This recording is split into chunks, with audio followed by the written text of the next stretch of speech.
نحمدہ و نصلی و نسلم علی رسول الکریم بسم اللہ الرحمن الرحیم۔ مائی ڈیئر اسٹوڈنٹ، امید ہے کہ آپ خیریت سے ہوں گے۔ تو اس سے پہلے ہم ایک حدیث پڑھ چکے ہیں، آج ہم دوسری حدیث پڑھیں گے اور وہ ہے اذا قلت لصاحبك یوم الجمعۃ انصت والامام یخطب فقد لغوت۔ اس کا ترجمہ ہے کہ نبی کریم صلی اللہ علیہ وسلم نے ارشاد فرمایا کہ اذا قلت لصاحبك یوم الجمعۃ، جب کسی شخص نے اپنے دوست کو، جبکہ وہ گفتگو میں لگا ہوا ہو اور وہ اسے کہے کہ تو خاموش ہو جا، والامام یخطب، اور امام جو ہے وہ خطبہ دے رہا ہو، خطبہ جمعہ دے رہا ہو، تو فقط لغوتا، وہ جو شخص جس نے اپنے دوست کو یہ کہا کہ خاموش ہو جاؤ، تو اس کا یہ بات کرنا امام کے خطبے کے دوران گویا اس نے یہ فضول بات کی ہے، لغو بات کی ہے۔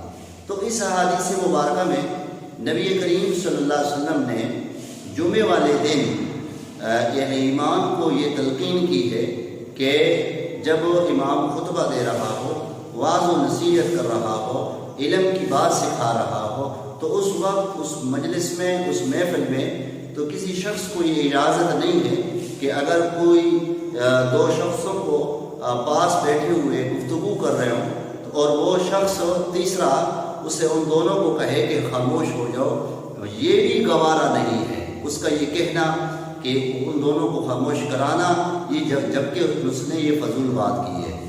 تو جمعے والے دن امام کے خطبے کو خاموشی سے سننا نبی کریم صلی اللہ علیہ وسلم نے جو ہے سختی سے تلقین کی ہے، اور خطبہ جمعہ جو ہے وہ یہ اجتماع ہوتا ہے، اور اس اجتماع میں خاموشی سے واعظ و نصیحت کو سننا لازم ہے۔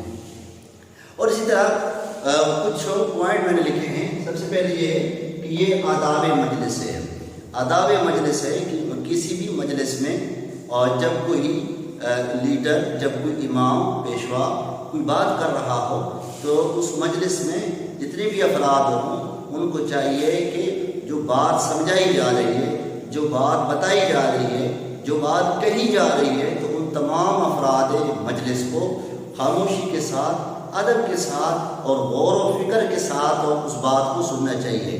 تو اس حدیث سے ایک پوائنٹ تو یہ ملتا ہے اور وہ آداب مجلس ہے۔ دوسرا آداب مسجد ہے کہ اللہ کے گھر میں جمعے والے دن تمام مسلمان کا اجتماع ہوتا ہے، یہ ہفتے میں ایک دفعہ ہوتا ہے، یعنی یہ جمعے والے دن تمام اہل ایمان کا اجتماع اور یہ محفل ہوتی ہے، اسی لیے تاکہ مسجد میں بیٹھ کر، اللہ کے گھر میں بیٹھ کر اسے واعظ و نصیحت سنتے ہوئے انہیں تعلیم سکھائی جائے اور انہیں کوئی آداب سکھائی جائیں۔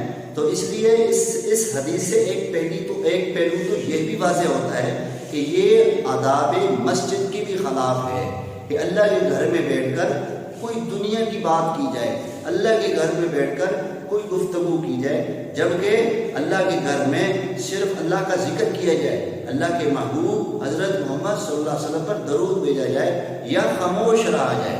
کوئی اور گفتگو، دنیاوی گفتگو کرنا مسجد میں ویسے بھی ممانعت ہے۔ تو جمعے والے دن اللہ کے گھر مسجد میں بیٹھے ہوتے ہیں، اور یہ آداب مسجد کے بھی خلاف ہے کہ کوئی اس میں گفتگو کی جائے جبکہ امام جو ہے اسے واعظ و نصیحت کر رہا ہو اور اسے تعلیمات دے رہا ہو۔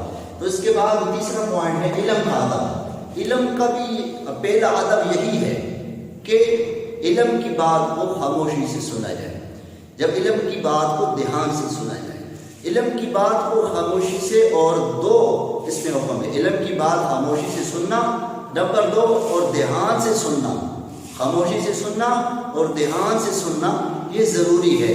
جب علم کی بات جو ہے خاموشی سے اور دھیان سے سنی جائے گی تبھی اسے سمجھ آئے گی، تبھی اس سے اس کی فہم میں یہ بات منتقل ہوگی، تبھی تو اسے یہ جو ہے سمجھ میں آئے گی، اور پھر جب بات سمجھی جائے اور جب بات کی فہم آ جائے تو پھر اس پہ عمل کرنا کیا ہوتا ہے، آسان ہوتا ہے۔ تو اس حدیث مبارکہ سے ایک پوائنٹ تو یہ بھی نکلتا ہے کہ یہ علم کے ادب کی بھی خلاف ہے کہ جب علم کی بات سکھائی جائے اور وہ سننے کے بجائے اپنی گفتگو میں بندہ لگا ہو، اپنی بات چیت میں لگا ہو، تو یہ علم کے ادب کے خلاف بھی ہے۔ نمبر ہے گفتگو کی ممانعت۔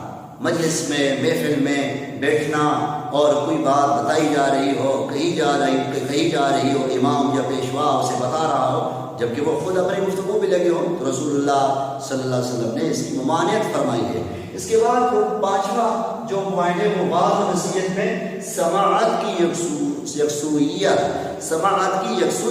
کہ بعض نصیحت ایڈوائز جب کوئی تعلیمات دی جا رہی ہو، جب کوئی احکامات سکھائے جا رہے ہو، جب کوئی اچھی باتیں سکھائی جا رہی ہوں، تو اس وقت اس محفل میں، اس مجلس میں، اس اجتماع میں جو ہے خاموشی کے ساتھ سنا جائے۔ اسی طرح قرآن مجید میں اللہ کریم نے فرمایا کہ الذین یستمعون القول ویتبعون احسنہ اولئک هم اولو الالباب۔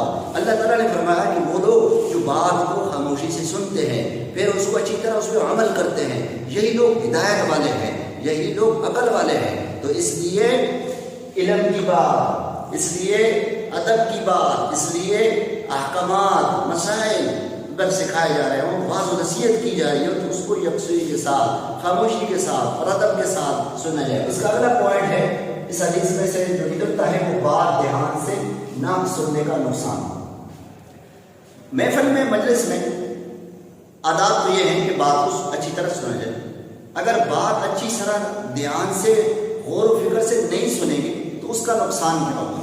اس کا نقصان یہ ہوگا کہ بات سمجھ میں نہیں آئے گی، بات فہم میں نہیں آئے گی، بات کو اچھی طرح سمجھے گا نہیں، تو اس کا کنسیپٹ جو ہے وہ کلیئر نہیں ہوگا۔ جب کنسیپٹ کلیئر نہ ہو، جب بات سمجھ نہ آئے، تو اس وقت تک کسی بھی علم کے بارے میں، کسی بھی نالج کے بارے میں، کسی بھی پوائنٹ کے بارے میں اسے سمجھ نہیں آئے گی۔ جب سمجھ نہیں آئے گی تو اس پہ عمل کرنا کیا ہوگا؟ مشکل ہوگا، اور وہ علم سے محروم ہو جائے گا، وہ نالج سے محروم ہو جائے گا۔ اس لیے بات دھیان سے علم کی نہ سننے کا نقصان علم سے محرومی ہے۔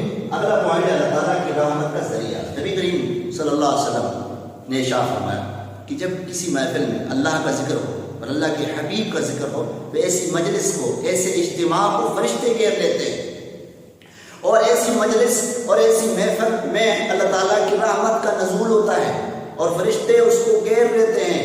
اللہ کی رحمت اور سکینہ کا نزول ہوتا ہے، فرشتے ان کو گھیر لیتے ہیں اور فرشتے ان کی دعاؤں پہ مغفرت کرتے ہیں۔